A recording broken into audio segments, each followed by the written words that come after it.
Thank you, Madam Minister. And now I give the floor to Commissioner Reinders.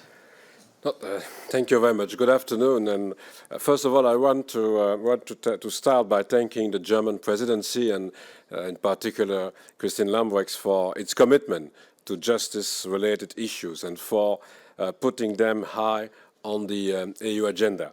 Today's discussions reflect the long list of tasks ahead of us, including, for example, the future of the digitalization of justice, the setting up of the European Public Prosecutor Office, and fundamental rights. I also had the opportunity to briefly present the main findings of the Commission's Rule of Law report, which was adopted on the 30th of September. It will be discussed in the General Affairs Council next week, but later, maybe in December, we will also have a discussion in the Justice Council about this first annual Rule of Law report. The first point in the agenda today was the digitalization of justice, a core issue for the Union, especially in light of the COVID-19 pandemic. I'm happy to confirm the Council could agree today on a set of conclusions, which we certainly welcome. These conclusions are timely.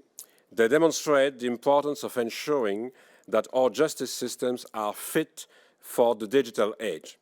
The COVID-19 crisis showed that we need to advance our work on making justice more effective and more resilient. And digitalization is in fact one of the focus areas of the Recovery and Resilience Facility. As set out by President von der Leyen and confirmed last week by the European Council, there is a target of achieving 20% of investments on digital. If we then go beyond the crisis, there is a clear need for justice systems to fully grasp the opportunities offered by new technologies.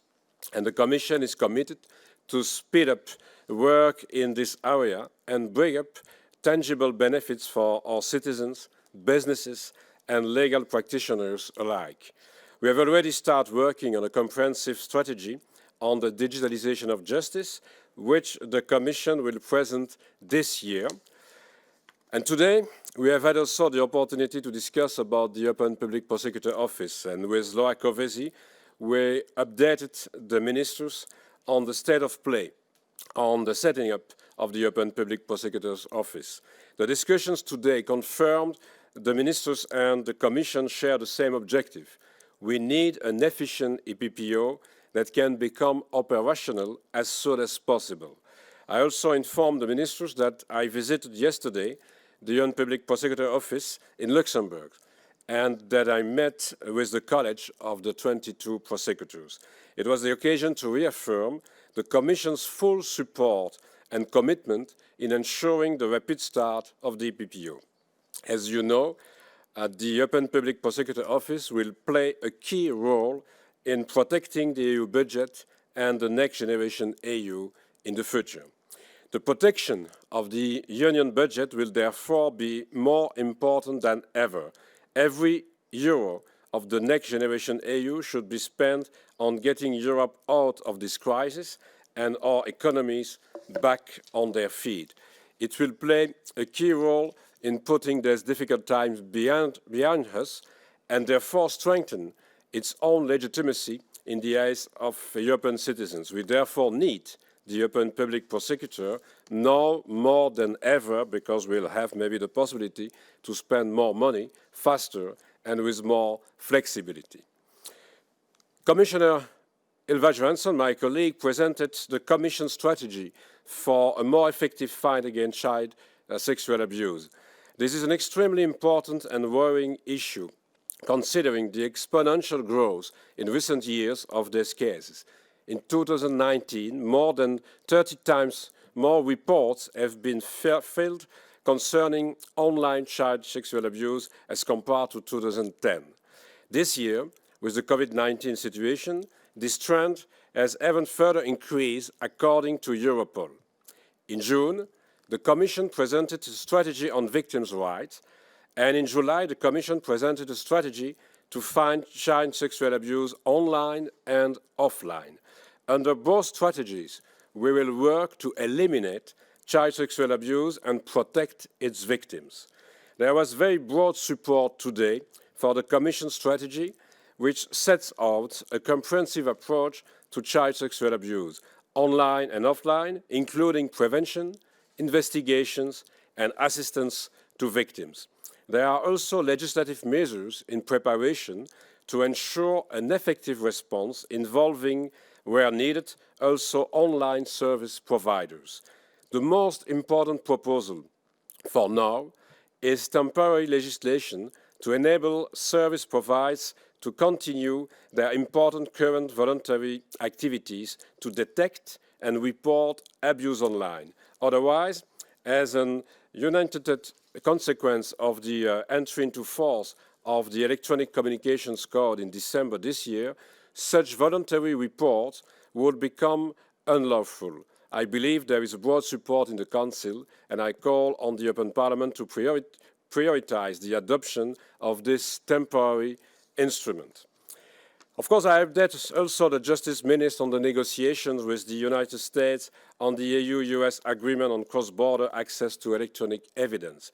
The last exchange with the United States took place during the EU-US Senior Officials Meeting for Justice and Home Affairs on 15 September this year.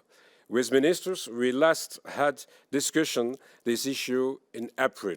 The COVID-19 pandemic has not helped. We have seen that it has resulted in a dramatic and drastic increase of online criminal activity.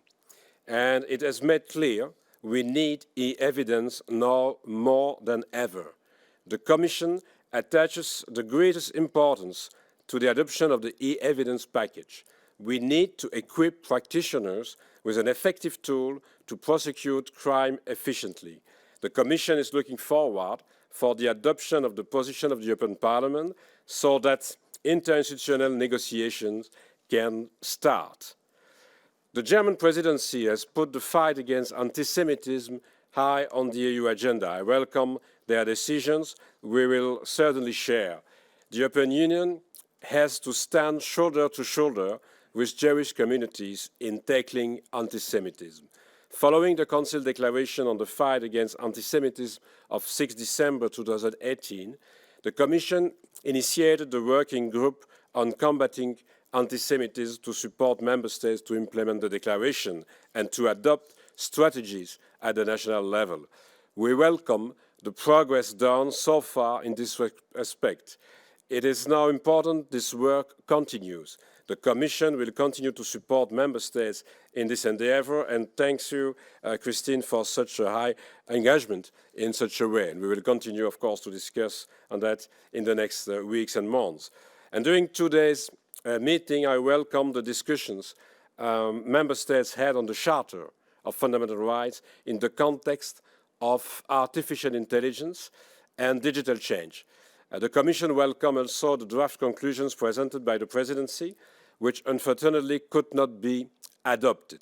It is key to ensure appropriate transparency and oversight for opaque applications that pose a risk to the rights of people.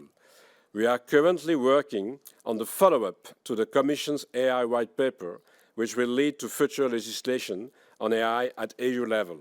Such legislation will reflect the human-centric approach to AI that the EU wants to develop. I'm looking forward to continue the excellent cooperation with the Member States on these challenging issues. And the last point on the agenda today was the issue of transfer of the sentenced EU citizens from the third countries to their home countries. The Union has not signed EU agreements on transfer of prisoners, neither with third countries nor with non-EU Schengen countries, such as Norway and Iceland, despite several requests from the latter. For such matters, in many cases, the relevant Council of Europe conventions, such as the Convention on the Transfer of Prisoners of 1983, apply. If third states are not parties to such conventions, Member States generally rely on existing bilateral treaties. Possible efforts at EU level could focus on encouraging third states to ratify relevant Council conventions. And finally, I said a short presentation about the first edition of the Commission's Rule of Law report. As you probably know, the report will be discussed at length during the General Affairs Council on 13 October. The report covers both positive and negative recent developments in the Union, including a country-specific assessment of all 27 member states. Indeed, the mapping of the rule of law situation in the 27 member states provided a special focus on the independence, quality, and efficiency of justice systems. I look forward to continuing the discussion during the GAC on next Thursday and during the Justice Council in December, because it's very important that the justice ministers take also the opportunity to exchange on the independence, quality, and efficiency of justice systems in the 27 member states. Thank you.